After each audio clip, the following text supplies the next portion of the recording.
Takže čaute ľudia, zdarí vás Rebrak a X-Zone. je to informačka, aké hry budeme točiť. Takže, ja budem točiť hry Shakes and Fidget. Ja vám to môžem aj ukázať. Ja vám budem ukazovať fotky. Čakajte. To je ešte takto stojí. Takže, áno, Shakes and Fidget budem točiť. A tu máte takto Shakes and Fidget, áno. Potom stop. Áno, som späť a budem točiť aj League of Legends, takže máte sa na čo tešiť. Už začínam hneď od zajtra. A teraz vám povie, aké hry bude točiť môj kolega X-Zone. Čo si jak škrečok. No, škrečok. No, dávaj. No, dobre, takže ja budem natáčať LA Noire.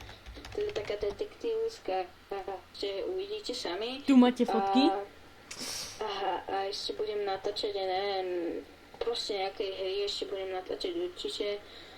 Napríklad Counter-Strike, alebo proste čo bude. Napríklad chcel by som aj Bioshock. Sice neviem, či sa mi to ešte oplatí, lebo ja už ho mám celý prejdený, takže uvidíme teda. To je asi všetko k tejto informačke. No a ešte aj vlogy budú, takže bude to sranda. Možno aj challenge. To je pravda.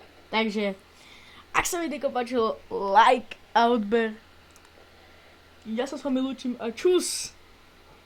Čaute.